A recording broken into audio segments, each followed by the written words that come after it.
is here. Let's admit him.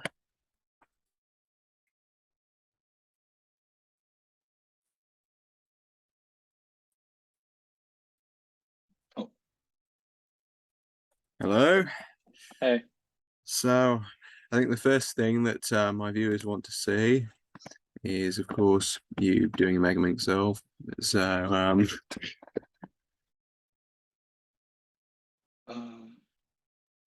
I can probably change my camera. One sec. Yeah, is that okay? yeah, that should be fine.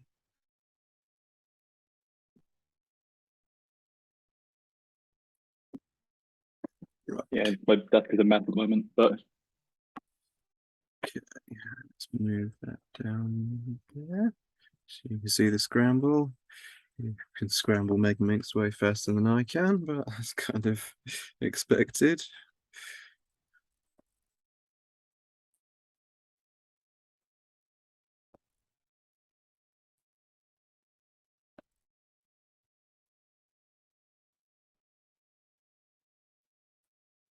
yeah.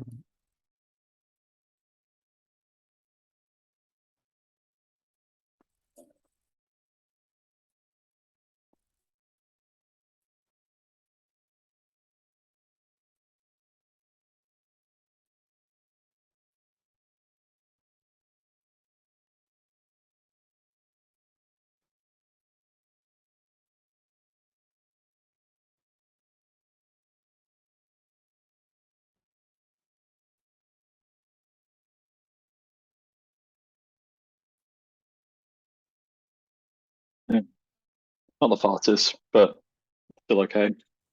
Yeah, that's still pretty fast. So, of course, you are a national record holder for Megaminx. You've got 30.11 single and 35.89 average. So, yeah, you're only slightly faster than you just got there. So, yeah, when sub 30 single coming then? I feel like it's just a lot of trying. Like, I mean, I was doing a bit of practice before dinner. Like, I got maybe it was like an average of 25. I got 3 sub 30s in it. So I think at this point it's just doing a lot of official solves, and I feel like it will come eventually. It's Yeah. just I've got Wakefield, what other comps? Stevenage, UKC. It'll just happen at some point, and it's just waiting for that moment. Yeah, Wakefield has 3 rounds, doesn't it? I think. Yeah. Yeah. I mean, what's annoying is like I think Chester had 3 rounds, but it was like right in the middle of my exam period, so I couldn't go to that, which is a bit annoying. But Yeah, Chester was a fun little competition. I somehow podiumed in 3x3 there, which was very unexpected. yeah, So yeah, you've also, of course, came third at the European Championships in Megaminx. So how did that happen? Like, I mean, we were watching you and you were clearly feeling the pressure. You were clearly shaking a bit, but you still managed to push through and get some pretty good solves in. yeah. So I think the way I was kind of handling my mindset for finals was just taking one solve at a time. So like my first two were I think 238, so they weren't amazing, but I kind of knew if I maybe get a second or two faster, I'd be like like get a solve like that counting, I could be in contention for podium. Mm, And then I was kind of I think solve three. Like I've watched the video back, I was doing pretty well in terms of pace. Like if I had a normal last layer or whatever, it could have been like a 34, 35 without the pop. But then, yeah, I think you know what happened. I popped and I got like a 105. So not really the best place to be. But then mm. I, I kind of thought it was gone at this point because, like I was sitting next to Magdalena, she had, I think at that point like a 36 and a 37. So, and I didn't really know how many solves she'd done at that point. So You I were thought it was paying gone. attention to that. I could kind of just see and like, Mm. I mean, I mean, I and know then that that's a really bad idea, knowing how well other people are doing. Like, I remember that from 2019 UKC. Somebody yeah, told me that Ellie Jade got another 250. It's like, yeah, you and then my told last two me. solves, I like the fourth one was like a 32. I think it was just pretty good, like good solving. And then the last one, I think was kind of the same thing. It was just I managed to save my good solves for the end, which and like his finals is kind of what you want. Yeah. Well done. Yeah. So of course you came third in the end, didn't you? And then one of how many UK podiums? There weren't many, were there? There was first in clock and third in OH. So I Yeah. think I'm trying to think. I think 2018 there might have been like the same amount or less. So there's Mm, still progress, but I mean, yeah. because I think Harry won FNC that year, and other than that, I can't really remember much else. Yeah. I mean, I wasn't there, but were you at Euros 2018 then? Uh, well, no, Euros 2020, like this year's Euros was my first like big competition. Right. Like I my first comp was in 2016, so and it took a while to go to one. So Yeah, yeah. I mean, I wouldn't have gone to Euros in 2018, but I'm glad I've gone now and definitely plan to go back in 2 years' time. I'm sure you would do as well. In the same country as it was in 2018, though, which is a bit strange. yeah, I mean, like that part of Spain's pretty nice, I think, from what I've heard. So like I'm looking forward to that as well because it should be like right after I graduate uni as well. Hmm. Yeah. So yeah, what are you actually doing at uni? I think you said you went to LSE or something at some point. Yeah, so I'm starting my second year of politics and econ in a few weeks. So I mean, I'm kind of not going to try not do as many comps this year to try and focus a bit more on uni. Like I want to try and get it first and just I want to see how that goes. But I mean, what's good is like there's a lot more southern or like ones closer to London because there's Stevenage, Bishop Stortford, and I think one or two others planned at some point. So a lot less traveling, so I'll take that. Yeah, because you do seem to travel a lot, actually. That's one thing I noticed on your profile. Like you've been to Ireland a fair amount and even up to Glasgow. So, uh, what's the reason for that? Like, do you just like Ireland or something? So with Ireland, like I've got a lot of Irish family, so I usually go back maybe usually like 2 times a year. And I Okay. think with the last two Irish competitions I've been to, I got kind of lucky because like they happened while I just happened to be there. So Hmm. I mean, like for the one last week, I got like a 2.5 hour coach up from where my family is to Dublin, and I mean it was a really fun comp. I loved it there. Like I got to see Chris, Timon, Sean, Simon, Mary, and like the rest of the Irish Beavers again, which is always fun. And Hmm. then like with Glasgow, I think kind I kind of knew like I wanted to go to that for a while, so I managed to get the flights and stuff done pretty early and didn't get it too like it wasn't too expensive in the end. So yeah. Hmm. So, I guess if you live in London, it's a bit easier to do that actually, because I was looking at from Loughborough and it's like, yeah, just ridiculous, really, traveling all the way up to Glasgow. But I guess if you live in London, then you can just go down to, well, which airport did you go up from? I went from Luton, so it was in like a 20-minute train journey. So Mm, like from there, it wasn't too bad. yeah, well, quite simple then. So yeah, I mean the other things looking at, you do Rue on 3x3, don't you? Yeah. So I haven't. I've been trying to get sub 8 average for better part of 2 years at this point. Like I Except you got did it at my unofficial competition, didn't you? yeah. Right there, 7.51 3x3 average. I mean, there's 4 rounds at ABHC and it's the comp you're sponsoring, so who knows? Yeah, you can give it a go. And, Like I've been doing I've been trying to like I've been switching like mains a lot recently. Like I kind of switched back to like a black WRM because my one I've been using for like 3 years is kind of dead at this point. So like mm, I found a really good setup for that and it's just getting used to it. I think at Dublin I had a, I had some decent times. It was just mainly getting used to the turning. Like I think the 8.97 in finals was like a plus was a 6+2. So like I definitely had some good like highlights from that comp. right, 8.97. Ah, right, that was 6 plus 2. Yeah. So What made you decide to go with Rue as opposed to CFOP or ZZ or whatever? So I kind of started experimenting with them back in like 2016. I guess like kind of every new cube, but just messing around with like all the methods just to see if they're any good basically. Like I kind of thought Rue was cool, but I kind of wanted to see how far I could get with CFOP and just go from there. And then I think the turning point was kind of like Worlds 2017 when Keon got like a sub 7 average in round one. Like that, I kind of realized, oh wait, yeah, Brew is kind of good at this point. And then I kind of switched off basically the end of 2017, and I think I got back to where I was with Default in about 3 or 4 months. So didn't really set me back too much, luckily. Mm.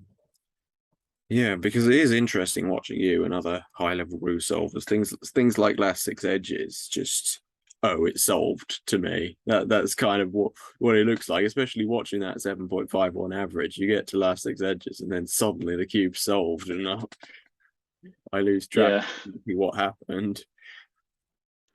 I mean, there's just something like other optimization stuff that I don't do that can make it even better. Like, so do I have a 3x3? Yeah. So I'll just try and set up a case.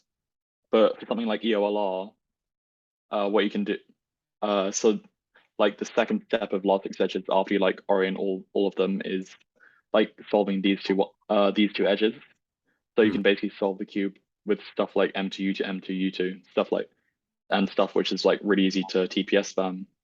So you can like do the orientation and solving these two pieces like in one like like like kind of one looking at basically. So I don't know the full like set yet, but I mean a lot of it's intuitive, so it's something I've been trying to work on and like do more in solves. So at this point, like, how much of last six edges can you one look generally?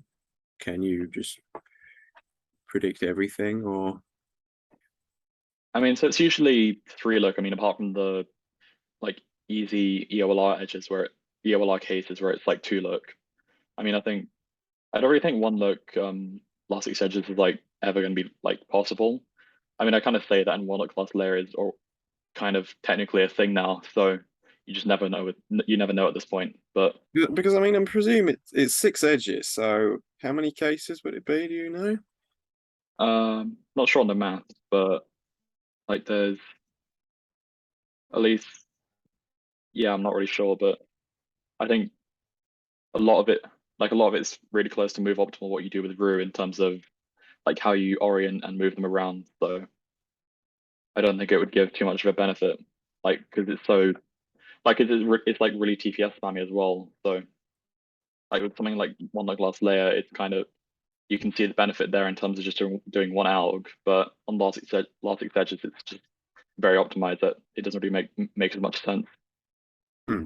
Yeah, but then of course the thing is with doing Rue is that that doesn't carry over to Megaminx or big cubes. So it's kind of interesting that you do Rue, but then you're also really good at Megaminx and actually quite good at 4x4 and 5x5 as well. So how exactly does that work? How do you do 4x4? Do you just use YAO like most people, or do you do anything different? So for 4x4, yeah, for like 4 through 7, I just use YAL. But I mean, at least for 4x4 in the past week or so, I've been trying to learn the new OLO parity avoidance thing that I think most people are going to try and do at some point. But I'm trying to also learn Maya. So yeah, I have a 4x4 on me. Yeah. So it's basically just YAL, but instead of doing cross, you just do first block.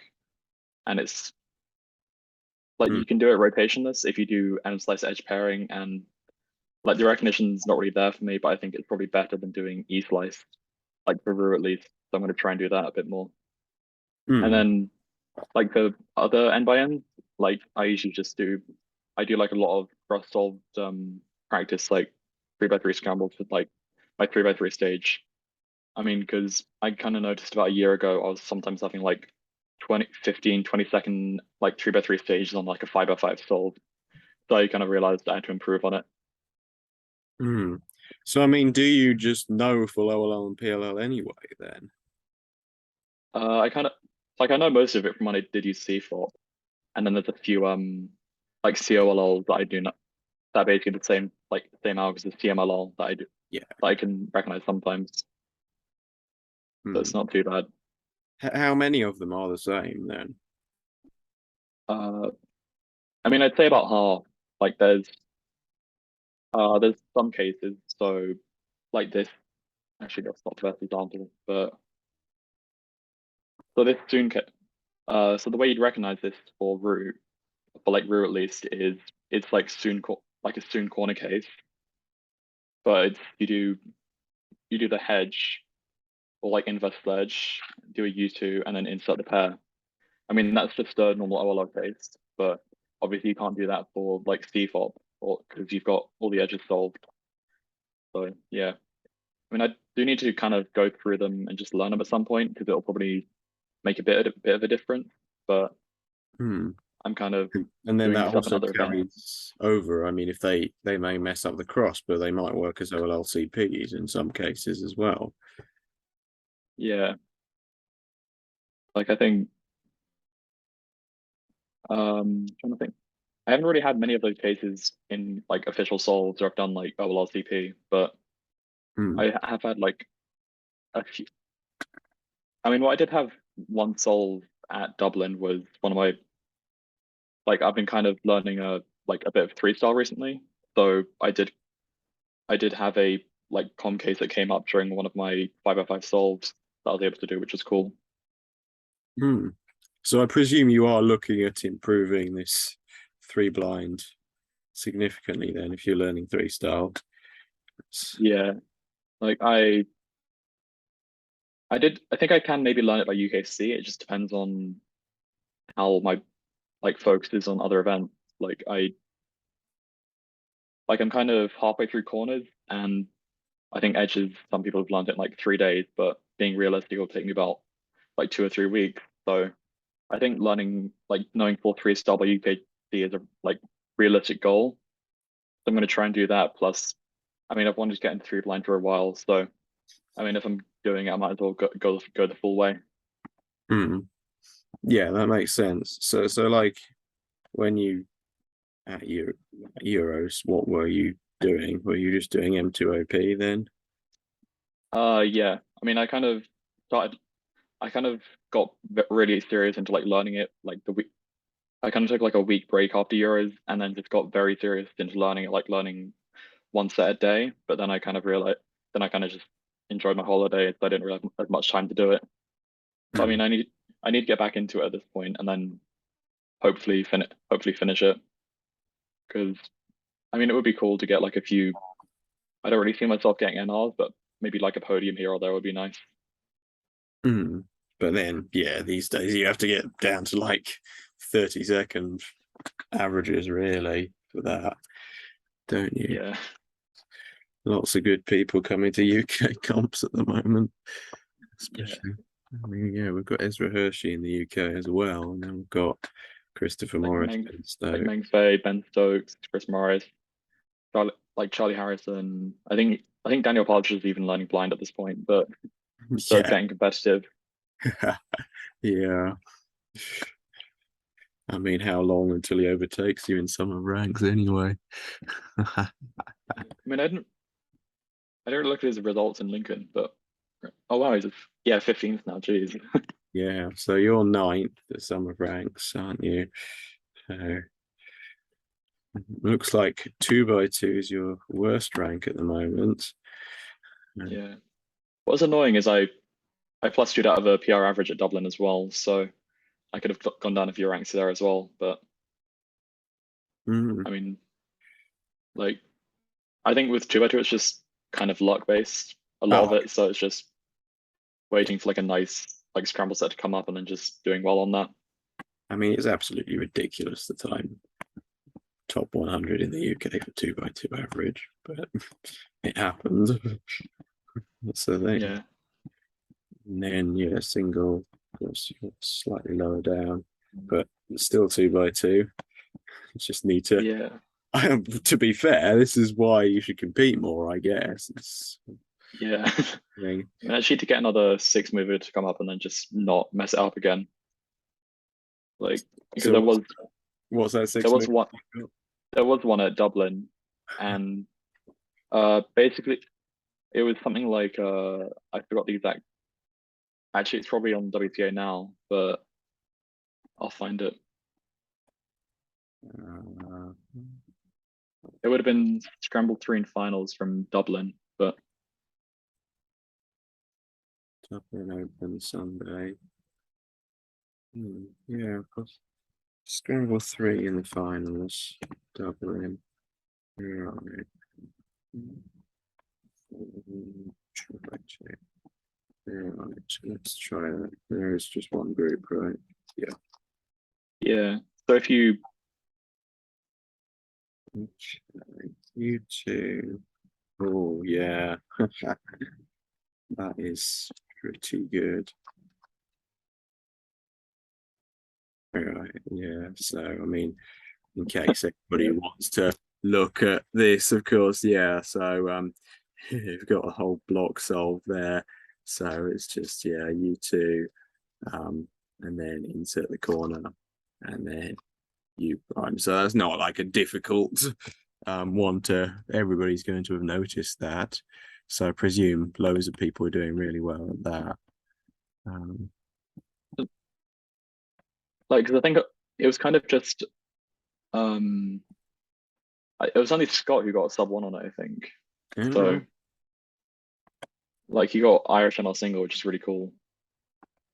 And then I'm trying to see. Yeah, even Caelan Doherty, who's like one of the faster 2x2 people in Ireland, he got a 2.7 on that somehow. But Yeah, yeah. it looks like loads of people. I guess that's the thing. Loads of people just mess them up.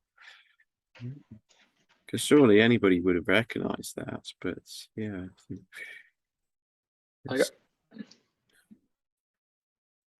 yeah, I think I did like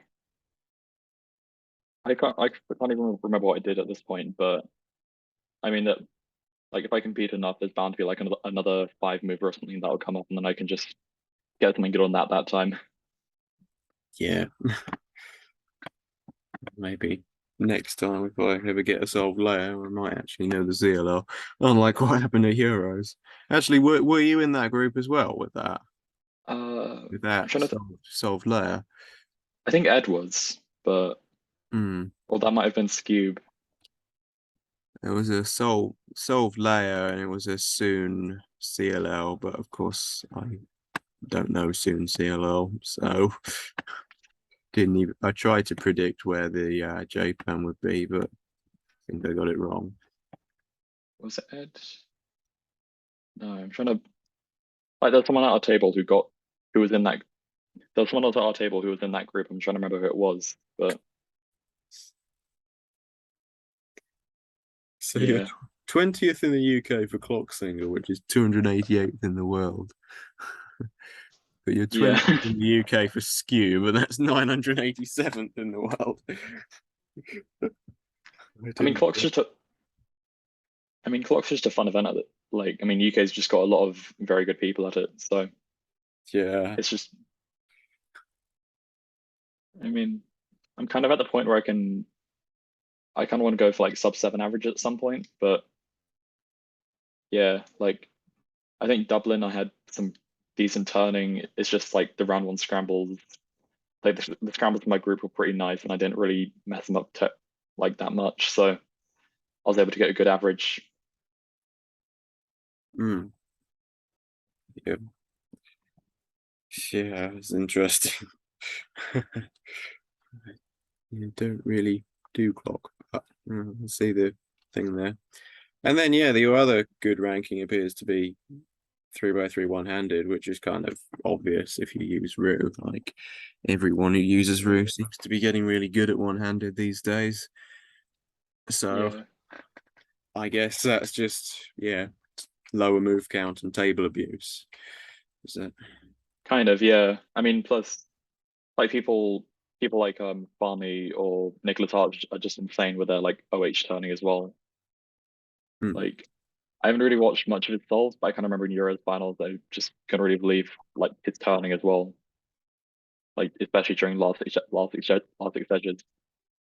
Hmm. Like I do want to kind of get into OH more. I was kind of speaking to some people in the Rue Discord server. I mean, I feel like I could probably get to about like I was averaging about 13 at one point before COVID, but I haven't really practiced it in a while, so it'll take a few months to get back to where I was.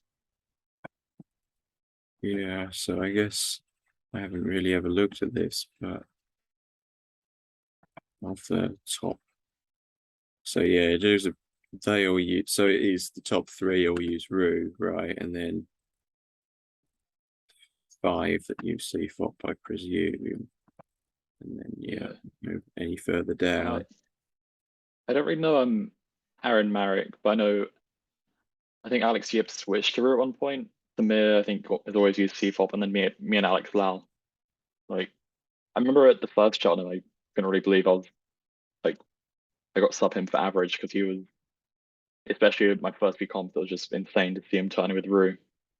Like to be sub him in one of the events was cool.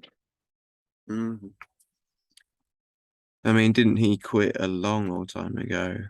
Uh, When did Like he he? went to he was at UKC 18, I think, but Right. Okay. So I you think to see him at some point then.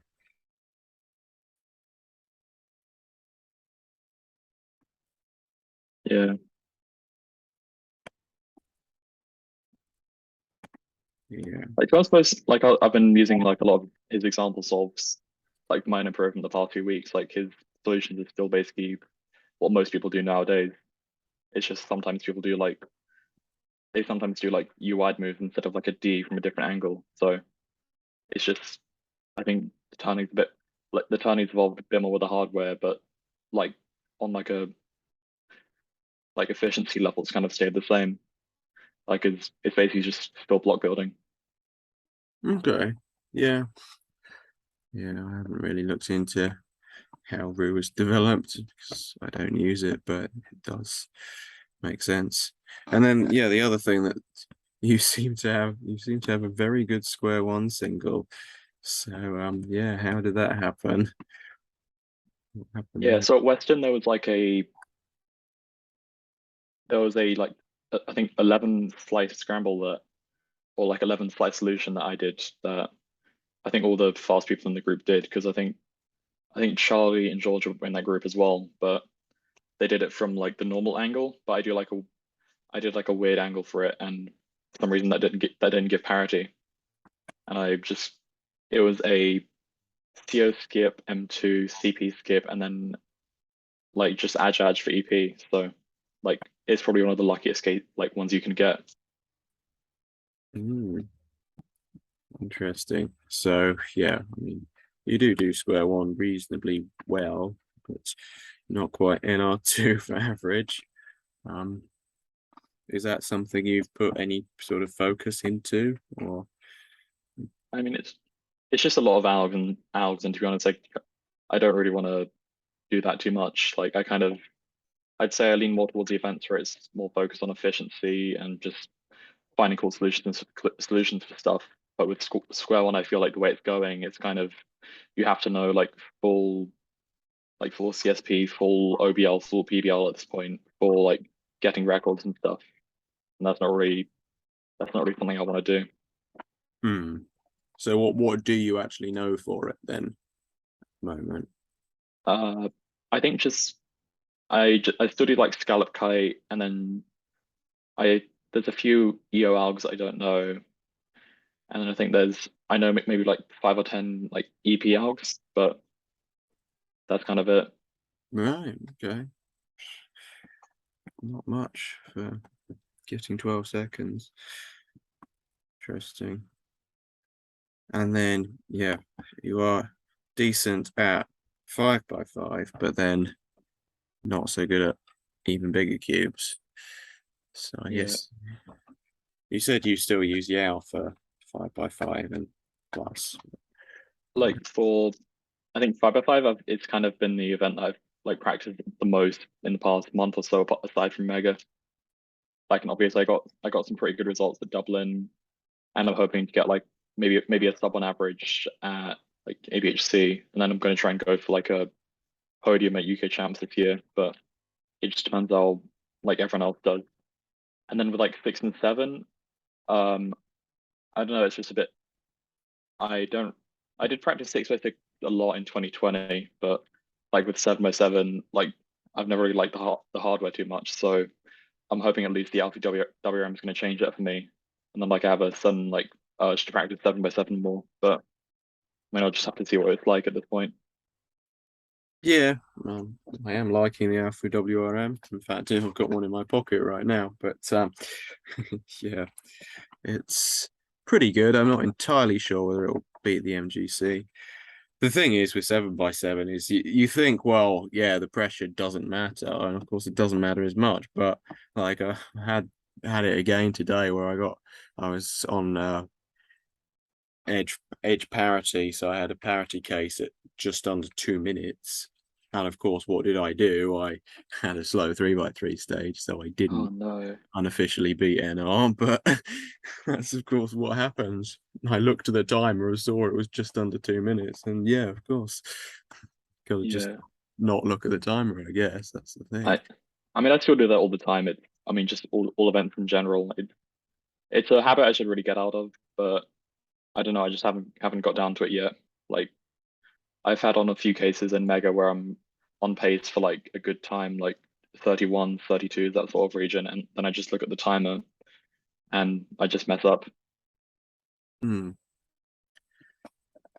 So yeah, I think when Ben Stokes was I was interviewing Ben Stokes, he talked about like different Megaminx methods in terms of what order you do centers in. So obviously I've just always done it completely whatever looks easiest every time. I believe that you don't do that though. You Yeah. choose you follow a specific order every time. Uh, one sec. Gonna get. Yeah, so I kind of do like a fixed order. So I usually start off with the like either actually yeah. So S2 kind of works in like a sense of I'll just scramble it a bit to show an example, but like so it's in terms of solving each individual like F12 side is like a whole different star. So in this example, if you're starting off with yellow, you could see that you could solve a star piece like this, insert a pair like this, and then you've got the other star piece here, and you can do some block building stuff like this to solve it. And then for this last yellow pair here, you can just insert it like that. I mean, I kind of do it very block buildy, which I mean, I've kind of watched a few other people solve. They do it a bit more like closer to CPOP. So I feel like it's just something that I've picked up from using Root for so many years. Yeah, Like it, that does make sense, definitely. Yeah. Because I mean my Megaminx is very much CFOP. Well, except I don't know proper OLL and PLL, so I just do beginner based stuff, but still mostly CFOP up to that point. I presume you know basically full Megaminx PLL now and um for OLL. I mean, I still use Pollock last layer, but I think it's probably the main thing holding me back because I feel like I'm about 2/3 through PLL at this point. It's kind of just about 40 out or so I still need to learn, but I mean, a lot of them are just weird cases where there's no blocks and it's super hard to recognize. So, How many cases are there in total? I think 151, and then for OLL there's like I think over 200 or something. I'm not entirely sure, but I mean, there's kind of I think Megaminx winter variation is a thing now at this point, so I might be a bit far behind on the alg like section of it. Mm, yeah, I think Ben Stokes mentioned you were looking at like FRU F sets for Megaminx as well. Yeah, I mean, Pushing I it. remember like it's kind of just multi-slotting slash block building stuff that I've been looking into. So like I kind of remember when George and like Jay McNeil were doing a lot of this development of it in like 2020. So I just want to try it for Megamix and see if it's worth it for like giving, especially for last two phases, which is probably my like worst aspect of my solve, is kind of when you're like on your last bit of Astral and going on to last layer. So like finding ways to optimize that, I think could be like one of the ways I improve my solving. Mm. So I might make, I do have like some videos planned on like Megaminx like content or like theory that I want to talk about. So I think stuff like block building concept, like Mm. different orders, So of stuff like course, that. So yeah, his channel is just Sean Moran. He's got 642 subscribers. So yeah, let's get that up to 650 within the next day. Um, go subscribe. yo, nice, thanks.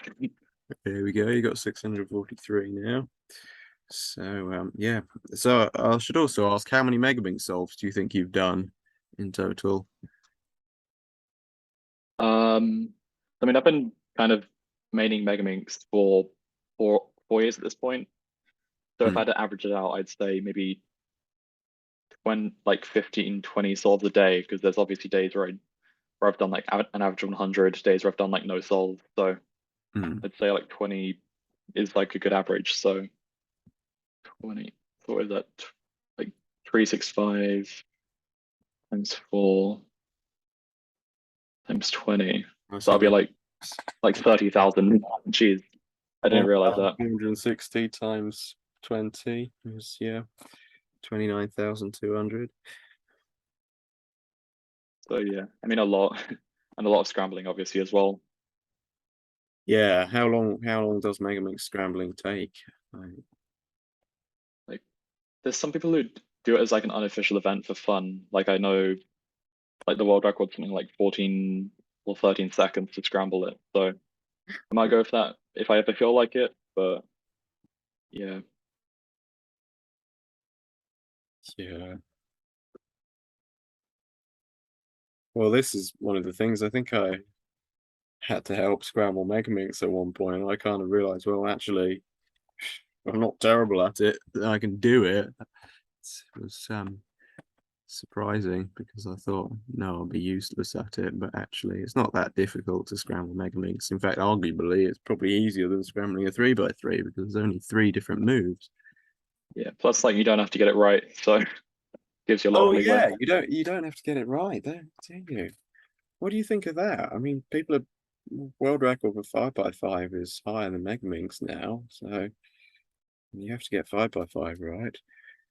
Uh, I mean, it's kind of it can maybe give you like at best like a 1 second improvement on like star, I think, but like when it averages out to like full competitions, I don't think it makes too much of a difference. Like, cause it's like a fully random like scramble.